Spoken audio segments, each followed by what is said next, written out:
BoothC, Advanced Simulation Tools and their use for electric vehicle battery design, DEMOBASE. Martin, are you ready?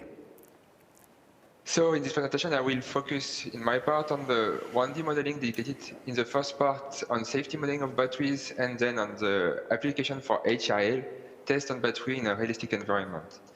So first, the first part we've been doing in DEMOBASE was to develop a 1D modeling approach dedicated to safety in order to build a safer battery pack for the vehicle.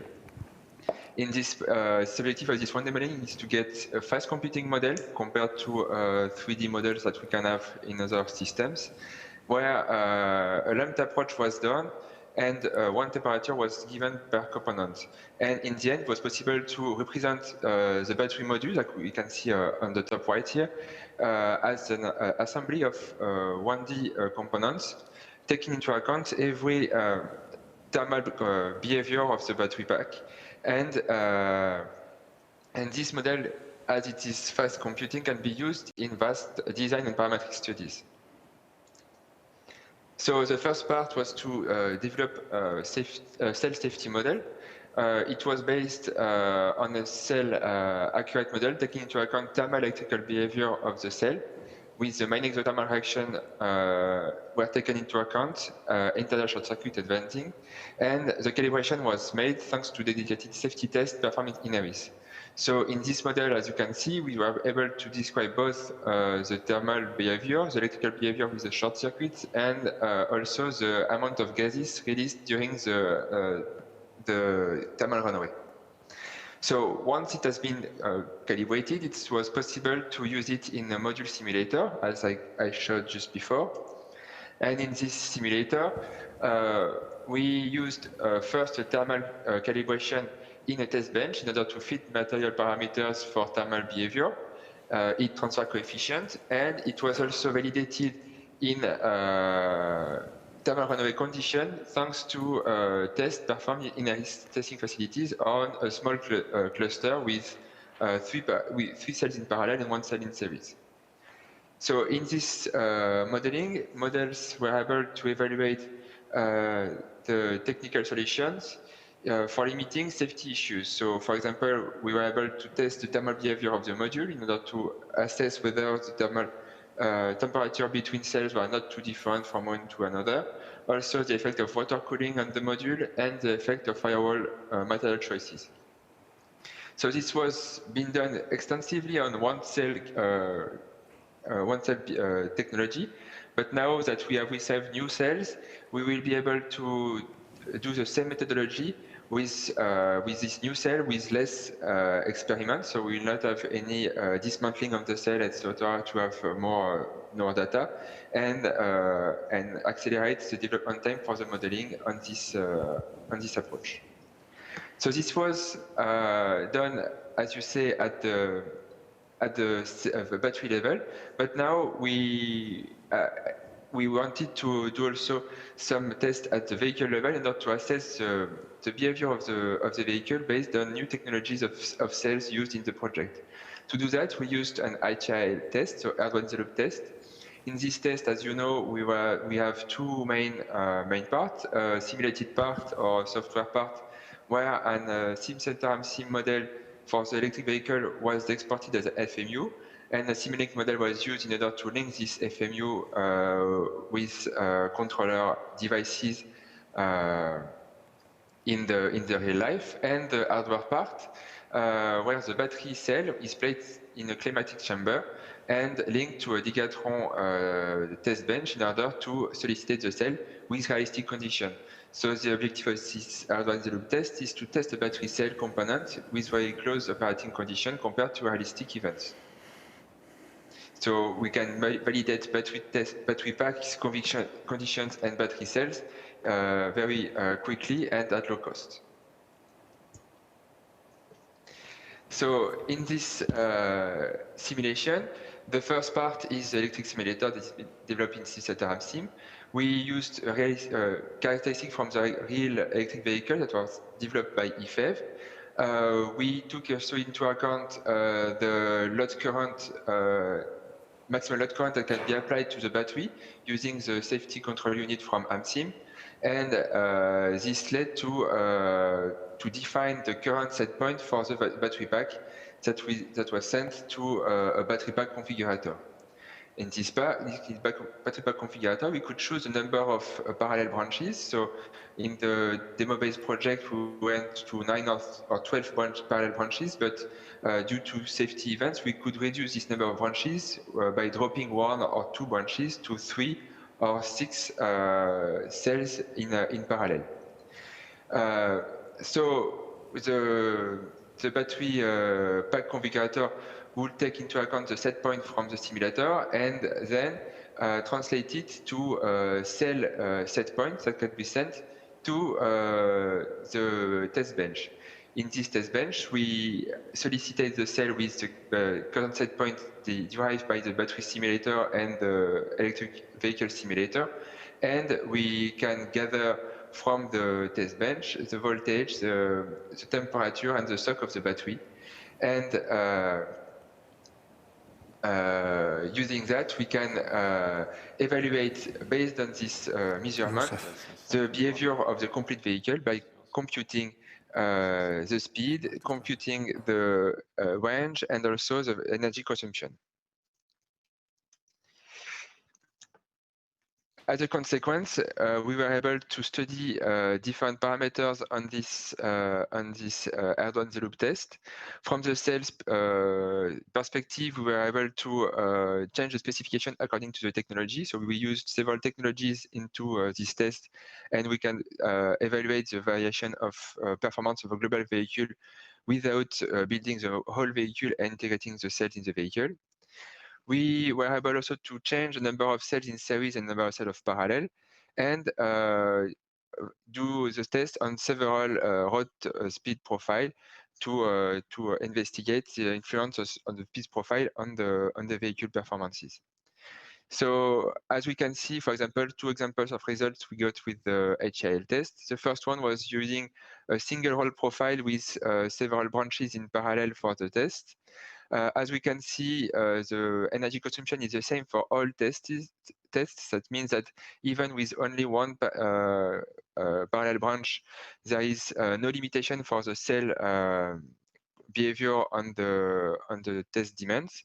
And as we can see at the impact of the road profile, what we can see that the more solicitation we got from the test profile, for example, an highway test, the more energy consumption we have with the whole vehicle. That is quite logical.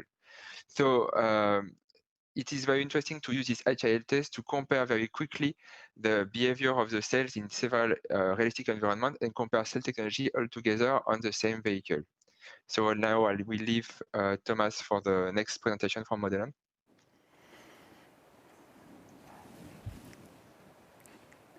Thomas, are you there?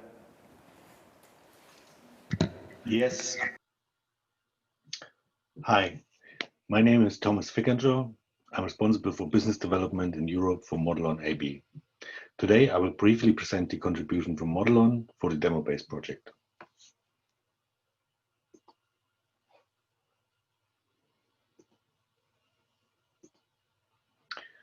The work completed by Modelon as part of the DEMOBASE project was a proof of concept workflow using the functional mockup interface, in short, FMI. I'm sure everyone here is already familiar with the FMI standard. Still, in case anyone watching this isn't, I will introduce it very briefly. FMI is a free standard that defines a container and an interface to exchange dynamic models using a combination of XML files, binaries, and C code zipped into a single file. These containers are called functional mockup units, or short FMUs. The standard is now supported by over 100 tools and maintained as a Modelica association project on GitHub. The FMI standard exists now for more than 10 years. Back then, it started within the German automotive industry, but it is now widely adopted across industries worldwide. Using FMI, engineers are able to exchange models in a convenient and standardized way within their own companies or outside. The case study selected for DEMOBASE is looking to create a system FMU containing both an electric propulsion system model FMU and a battery management system FMU. So basically 2 FMUs wrapped into a single system FMU. The resulting system FMU can then be easily exchanged with others. The use case workflow can be applied to any kind of system which needs to be assembled from FMUs, which were generated from various sources.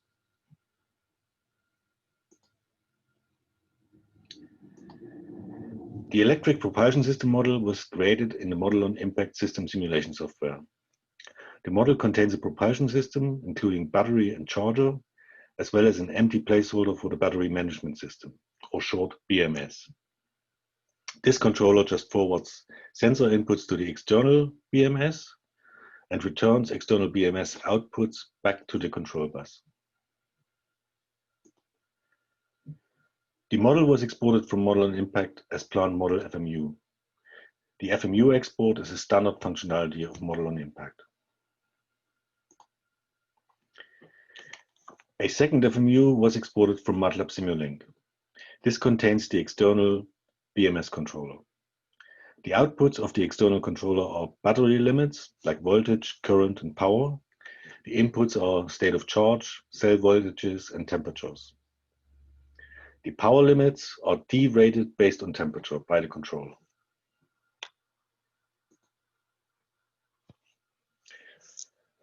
Using existing Modelon technology, both FMUs were integrated into a single system FMU, and the resulting model was executed using PyFMI within a Jupyter notebook. This is a proof of concept for combining FMUs from various sources into a system FMU, which can then be executed in an external software. PyFMI is an open source package for loading and interacting with FMUs. The Jupyter Notebook is an open source web application that allows users to create and share documents that contain live code, equations, visualizations, and narrative text. It is also one of the deployment modes for models and workflows with Modelon Impact.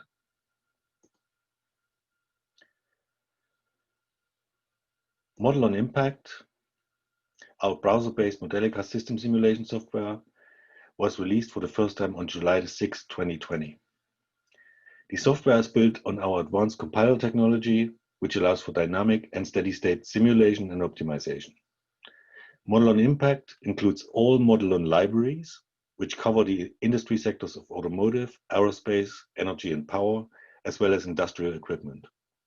The code layer in the library component models is exposed and can be extended or adapted to the end user technology if needed.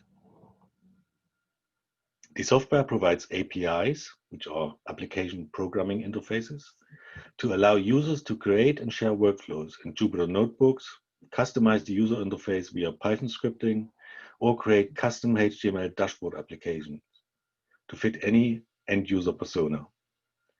The software is conceived to run on a central cloud server, on-premise or commercial cloud, and therefore is easily set up and maintained from an IT perspective, and at the same time accessible from anywhere on any device connected to the internet. Please don't hesitate to get in touch with us to request demos or test licenses, or just to get more information on anything Modelon or the work I have presented here. This concludes my extremely short presentation. Thank you for listening.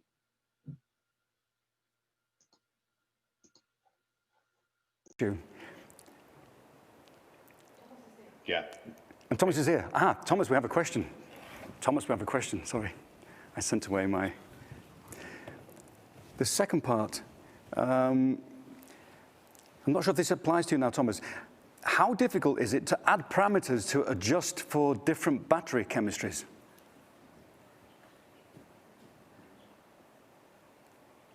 It's gone quiet.